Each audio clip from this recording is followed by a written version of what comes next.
اس video میں آپ کو اسلامک بہت سے سوالوں کے جواب مل سکتے ہیں، لہٰذا ویڈیو کو پورا دیکھیں۔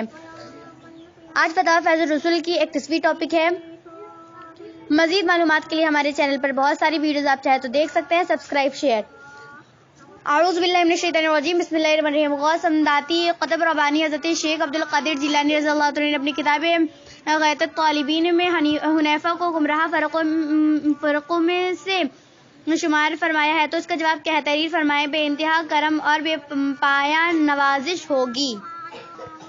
جواب: اعلی حضرت امام احمد رضا فاضل بریلوی علیہ رحمۃ الرضوان اسی طرح کے سوال کا جواب دیتے ہوئے تحریر فرماتے ہیں کہ کتاب غنیۃ الطالبین کی نسبت حضرت شیخ محقوق محدث عبدالحق دہلوی رحمۃ اللہ تعالیٰ علیہ کا تو یہ خیال ہے کہ وہ سرے سے حضور پر نور سیدنا غوث اعظم رضا کی تصنیف ہی نہیں مگر یہ نفی مجرد ہے، اور امام ابن حجر مکی رحمۃ اللہ تعالیٰ علیہ نے تصریح فرمائی ہے کہ اس کتاب میں بعض محققین عذاب نے الحاق کر دیا ہے۔ فتاوی حدیثیہ میں فرماتے ہیں، وَإِيَّاكَ إِن تَغْتَرَّ بِمَا وَقَعَ فِي الْغَنِيَّةِ لِإِمَامِ الْعَارِفِينَ وَشَيْخِ الْإِسْلَامِ وَالْمُسْلِمِينَ لِلْأُستاذِ عبد القادر جیلانی رضی اللہ عنہ فإن رسول علیہ ما فيها من صيد قد تقبل الله منه ولم فبرئ من ذلك، یعنی خبردار دھوکہ نہ کھانا اس سے جو امام العالیہ سردار اسلام مسلمین حضور سیدنا شیخ عبد القادر جیلانی کی کنیا میں واقع ہوا کہ اس کتاب سے میں اسے حضور پر افترا کر کے ایسے شخص نے بڑھا دیا ہے، ان قریب اللہ عز و جل اسے بدلہ لے گا۔ حضرت شیخ رضی اللہ عنہ سے بری ہے۔ ثانیہ، اس کتاب میں تمام اشعریہ یعنی اہل سنت و جماعتوں کو بدعتی گمراہ کر لکھا ہے کہ خلاف ما قالت اللہ الشعریہ بن کلام اللہ معنا قائمہ بنفسی واللہ حسیب قل مبتدع غالب ذل۔ کیا کوئی ذی انصاف کہہ سکتا ہے کہ معاذ اللہ یہ سرکار غوثیت کا ارشاد ہے؟ جس کتاب میں تمام اہل سنت کو بدعتی گمراہ کر لکھا ہے، اس میں حنفیہ کی نسبت کچھ ہو تو کیا جائے شکایت ہے، لہذا کوئی محل تشویش نہیں۔ ثالثہ، پھر یہ خود صریح غلط اور افطار ہے کہ تمام حنفیہ کو ایسا لکھا ہے۔ غنیۃ الطالبین کے یہاں صریح لفظ یہ ہے کہ وہ بعض اصحاب ابی حنیفہ، وہ بعض حنفی ہے، اس سے نہ حنیفہ پر الزام آ سکتا ہے نہ معاذ اللہ حنفیت پر۔ آخر یہ تو قطعاً معلوم ہے اور سب جانتے ہیں کہ حنیفہ میں بعض معتزلی تھے، جیسے زمخشری صاحب کشاف و عبد الجبار و مترضی صاحب مغرب و زاہدی صاحب قینا وہاوی و مجتبہ۔ پھر اس سے حنیفہ پر کیا الزام آیا؟ بعض شافعیہ زیدی رافضی ہیں، اس سے شفاعت پر کیا الزام آیا؟ نجد کے وہاب سب حنبلی ہیں، پھر اسے حنبلیت پر کیا الزام آیا؟ جانے دو رافضی خارجی معترلی وہابی سب اسلام ہی میں نکلے اور اسلام کے مدعی ہوئے، پھر معاذ اللہ اس سے اسلام مسلمین پر کیا الزام آیا؟ رابعہ، کتاب مستطاب بحثۃ الاسرار میں بسند صحیح حضرت ابو تقی محمد بن اظہر ظریفینی سے ہے، مجھے رجال الغیب کے دیکھنے کی تمنا تھی۔ مزار پاک امام احمد رضی اللہ عنہ کے حضور ایک مرد کو دیکھا، دل میں آیا کہ مرد ان غیب سے ہے، وہ زیارت سے فارغ ہو کر چلے، یہ پیچھے ہوئے، ان کے لیے دریائے دجلہ کا پیٹ سمٹ کر ایک قدم پر کارا گیا کہ وہ پاؤں رکھ کر اس پار ہو گئے، انہوں نے قسم دے کر روکا اور ان کا مذہب پوچھا، فرمایا حنیفہ مسلمہ وما انا من المشرکین، یہ سمجھے یہ حنفی ہے۔ حضور سیدنا غوث اعظم رضی اللہ عنہ کی بارگاہ میں عرض کے لیے حاضر ہوئے، حضور اندر ہیں، دروازہ بند ہے۔ ان کے پہنچتے ہی حضور نے اندر سے ارشاد فرمایا، اے محمد، آج روئے زمین پر اس شان کا کوئی ولی حنفی مذہب نہیں کہ معاذ اللہ گمراہ بد مذہب لوگ اولیاء اللہ ہوتے ہیں جن کی ولایت کی خود سرکار غوثیت نے شہادت دی۔ فتاوی رضویہ جلد نہوم 28۔ خلاصہ یہ کہ اس زمانے میں جب کی کتابیں جھپتی نہیں تھی بلکہ قلمی ہوا کرتی تھی، ان میں الحاق آسان تھا، اس لیے حجت الاسلام حضرت امام غزالی رحمۃ اللہ تعالیٰ علیہ کے کلام میں بالحاقات ہوئے، اور حضرت شیخ اکبر محی الدین بن عربی علیہ رحمۃ و رضوان کے کلام میں تو اس قدر الحاقات ہوئے کہ شمار نہیں کیے جا سکتے، جن کو حضرت امام عبد الوہاب شعرانی رحمۃ اللہ تعالیٰ علیہ نے اپنی کتاب الیاقوتۃ والجواہر میں بیان فرمایا۔ اور یہ بھی تحریر فرمایا کہ خود میری زندگی میں میری کتاب میں حاسدوں نے الحاقات کر دیے، اسی طرح حکیم سنائی حضرت خواجہ حافظ شیرازی وغیرہ ہمہ کبرین کے کلام میں الحاقات وہ حضرت شاہ عبدالعزیز محدث دہلوی رحمۃ اللہ تعالی علیہ نے اثنا عشریہ میں بیان فرمایا۔ تو اس طرح غیت الطالبین میں حنفیہ کا گمراہ فرقوں سے شمار الحاقات میں سے ہے، اور اگر یہ مان بھی لیا جائے کہ حضرت غوث پاک رضی اللہ عنہ نے ہی ایسا لکھا ہے تو بھی کوئی حرج نہیں، اس لیے کہ حضرت نے بعض اصحاب حنیفہ کو گمراہ فرمایا کہ جو فرعی مسائل میں امام اعظم رضی اللہ عنہ کی تقلید کرتے تھے، جیسے کہ آج کل دیوبندی اور مودودی وغیرہ فرعی مسائل میں حضرت امام اعظم کی اتباع کرنے کے سبب حنفی کہلاتے ہیں اور گمراہ مذہب ہے۔ وہو تعالی رسول اللہ عالم جد شان صلی اللہ علیہ وسلم کیا فرماتے ہیں علماء دین و مفتیان شرع متعین مندرجہ ذیل مسئلے میں کہ زید جو عالم دین ہے اسے معلوم ہو کہ بکر نے خداوند قدوس کو گالی دی ہے۔ اتفاق سے بکر اسی عالم دین کے پاس سیمنٹ کی بوریاں مانگنے آیا۔ عالم نے کہا کہ تم نے خدا تعالیٰ کو گالی دی ہے، اسے توبہ کرو تو ایک بوریا کی بجائے ہم تمہیں 2 بوریاں دیں گے۔ اگر توبہ نہیں کرو گے اور اسی حال میں مر جاؤ گے تو ہم تمہارا جنازہ نہیں پڑھیں گے، نہ کسی کو پڑھنے دیں گے اور نہ مسلمانوں کے قبرستان میں دفن ہونے دیں گے۔ بکر نے عالم دین کی یہ باتیں سن کر توبہ نہیں کی اور بوریا لیے بغیر اٹھ کر چلا گیا۔ 2 ہی 3 روز کے بعد بکر سخت بیمار ہوا۔ اس عالم دین کو جب بکر کی بیماری کا علم ہوا تو پڑھے لکھے 2 آدمیوں کو اس نے توبہ کرانے کے لیے بکر کے پاس بھیجا، مگر وہ ندہ کی حالت میں تھا، توبہ کے الفاظ بھی نہ کہہ سکا، یہاں تک کہ مر گیا۔ کئی لوگوں کا بیان ہے کہ ایک مرتبہ نہیں، وہ اکثر خدا تعالیٰ کو فحش گالیاں دیا کرتا تھا، چونکہ جس عابدی کا یہ معاملہ ہے وہاں اکثر لوگ جاہل اور گوار ہیں، اس لیے بکر کی موت کے بعد عالم دین نے فتنہ و فساد کے خوف سے یہ کہا کہ ہم اس کی نماز جنازہ نہیں پڑھیں گے، مگر دوسروں کو پڑھنے سے روکیں گے بھی نہیں۔ آبادی میں جب یہ بات مشہور ہو گئی کہ فلاں عالم دین جو مسائل شریعت زیادہ جاننے والے ہیں انہوں نے خداوند قدوس کو گالی دینے والے کی نماز جنازہ پڑھنے سے انکار کر دیا، تو پھر کوئی اس کی نماز جنازہ پڑھنے کو تیار نہیں ہوا۔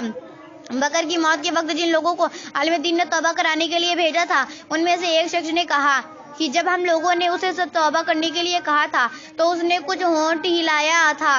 عالم دین نے کہا کہ اگر آپ کو اطمینان ہو کہ اس نے توبہ کر لی ہے تو جا کر نماز جنازہ پڑھا دو، مگر وہ بھی نماز جنازہ پڑھنے کی ہمت نہ کر سکا۔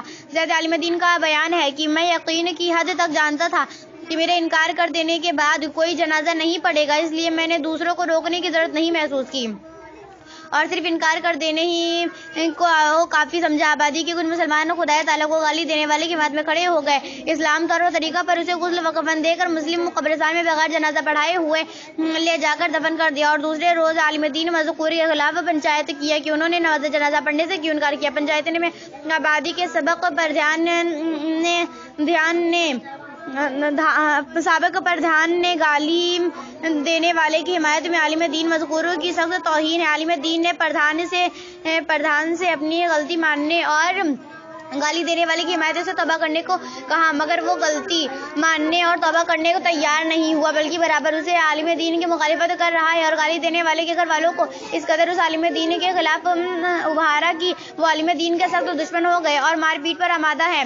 عالم دین نے پردھان اور گالی دینے والے کے گھر والوں سے کہا، آپ اس کی حمایت میں اڑے ہوئے ہیں تو اب گالی دینے والے کی نماز جنازہ نہ ہونے کا غم نہ کرو، بلکہ اپنی نماز جنازہ کی فکر کرو کہ گالی دینے والے کی حمایت کرنے والے بھی گالی دینے والے کے حکم میں ہو گئے۔ مگر بعض لوگوں سے معلوم ہوا کہ پردھان کہتا ہے کہ ہم توبہ نہیں کریں گے، اپنے لڑکوں کو ہندی میں نماز جنازہ لکھا دیں گے، وہ ہم لوگوں کی نماز جنازہ پڑھا دیں گے۔ اب دریافت طلب یہ امور ہے۔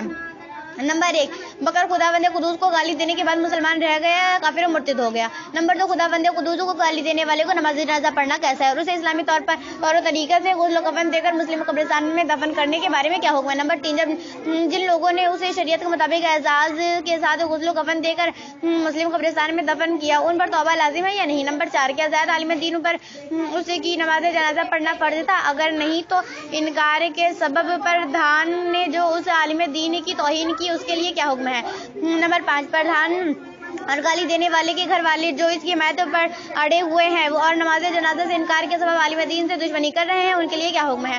نمبر 6، اگر وہ لوگ اپنی غلطی نہ مانے اور توبہ نہ کرے تو ان کی نماز جنازہ پڑھی جائے گی یا نہیں، اور زندگی میں مسلمان ان کے ساتھ کیسا سلوک کریں۔ جواب: اللہم ہدایت الحق والصواب۔ 1 و 2 و 3، خداوند قدوس کو گالی دینا کفر و ارتاد ہے، لہذا بکر و دائر اسلام سے خارج اور کافر و مرتد ہو گیا۔ شفا شریف اور اس کی شرح ملا علی قاری میں ہے۔ الخلاف انصاب اللہ تعالی ینصبہ القدم والعجزہ ونحوض علیکہ من المسلمین کافر حلال الدم باللہ واجب الفسق 491 صفحہ.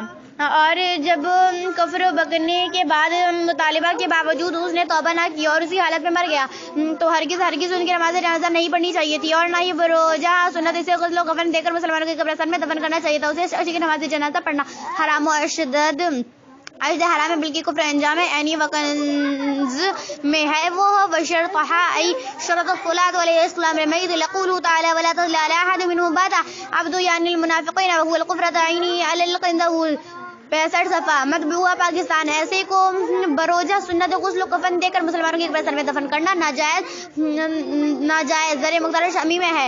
اما مرتد فلقى فی حفرۃ علی لا یغسل ولا یکفن ولا یدفعن الی ما انتقل الی دینہم بیرن الفتح شامی. مطبوعہ پاکستان 230 صفحہ. جن لوگوں نے غسل و کفن دے کر مسلمانوں کی قبرستان میں اعزاز کے ساتھ اسے دفن کیا سخت گنہگار مستحق عذاب نار ہوئے ان پر توبہ لازم ہے. فقط واللہ تعالی عالم. نمبر 4 زید عالم دین پر شخص مذکور کی نماز جنازہ پڑھنے سے اعتراض فرض تھا اور اس اعتراض کی وجہ سے پردھان کا اس عالم دین کی توہین کرنا کفر ہے. اعلی شباب والنظائر 191 صفحے میں فرمایا اعلی سطح بالعلم والعلماء کفر. پھر اس کی شرح غمز العیون 202 صفحے میں فرمایا قال فی البضع ضیاء الى استغفاف بالعلم کفر لقون استغفاف بالعلم مذکورہ پردھان پر توبہ تجدید ایمان اور بیوی رکھتا ہو تو تجدید نکاح اور عالم دین سے معافی مانگنا فرض ہے. واللہ تعالی علم. نمبر 5 شخص مذکور بکر کا کفر ارتداد واضح ہو جانے کے بعد جو لوگ بھی اس کی حمایت کر رہے ہیں وہ اس کے کفر سے راضی ہونے کے باعث خود بھی دائرہ اسلام سے خارج اور کافر ہو گئے. شرح فقہ اکبر اللہ علی قاری رحمۃ نے فرمایا وفیز ظہیرۃ الرضا بکفر غیر ایسا کفر فی موضع آخر منہ الرضا بالکفر کفر. شرح فقہ القبر للملاری قاری علامۃ الباری 218 صفحہ. خدا بند قدوس کو گالی دے کر بغیر توبہ مر جانے والے شخص کو نماز جنازہ سے انکار کے باعث عالم دین سے دشمنی کرنا اور ان کو کفر پر مزید اصرار اور خبیث طبی باطنی کا آئینہ دار ہے. حدیث شریف میں ارشاد ہوا لیسا من امتی من لم یعرف من حق، یعنی جو ہمارے عالم کا حق نہ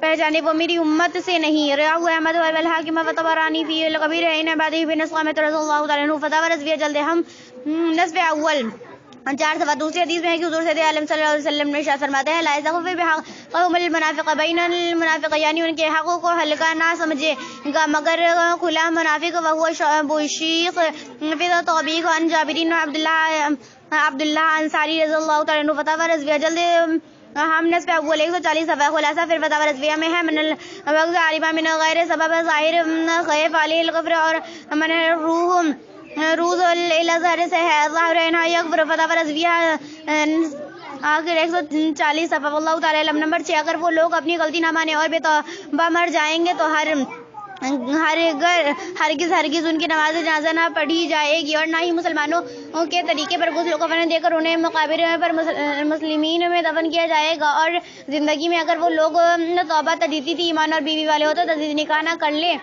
تو ان کے ساتھ مسلمانوں کو سلام و کلام نشست و برخاست اور مسلمانوں کو صابر رتاؤ ناجائز و حرام ہوگا. علاقہ کے سبھی مسلمانوں پر فرض ہوگا کہ ان کا شدید مقاطعہ اور سخت بائیکاٹ کرے تاکہ وہ توبہ پر مجبور ہو جائیں. فقط واللہ تعالی علم وعلم التمام. نمبر 1 اللہ تبارک و تعالیٰ کی شان میں لفظ دشمن کا استعمال کرنا کیسا ہے اور لفظ دشمن کے معنی مطلب کیا ہے. نمبر 2 کہ اللہ تبارک و تعالیٰ ان کا دشمن ہو سکتا ہے. جواب ثواب سے مرحمت فرمائے. جواب دشمنان دین کے مقابلے میں لفظ دشمن کا اطلاق خدا پر ہو سکتا ہے. دشمن کے لغوی معنی یہ ہے مخالف، بیری، بدخواہ، حریف، رقیب. فریض اللغات 595 صفحہ اول. ذکر معنی مراد لیتے ہوئے لفظ دشمن کے اطلاق میں شرعی جرم نہیں. قرآن کریم میں ہے من کان عند اللہ والملائکۃ والرسل وجبریل ومیکائیل فإن اللہ وعد للکافرین پارا 1 سورہ بقرہ. اس آیت کریمہ میں ترجمہ امام اہل سنت مجددین و ملت علی حضرت امام احمد رضا خان علیہ رحمت نے کنز ایمان میں یوں کہا ہے کہ جو کوئی دشمن ہو اللہ اور اس کے فرشتوں اور اس کے رسولوں اور جبریل و میکائیل کا تو اللہ دشمن ہے کافروں کا. واللہ تعالی ورسولہ عالم.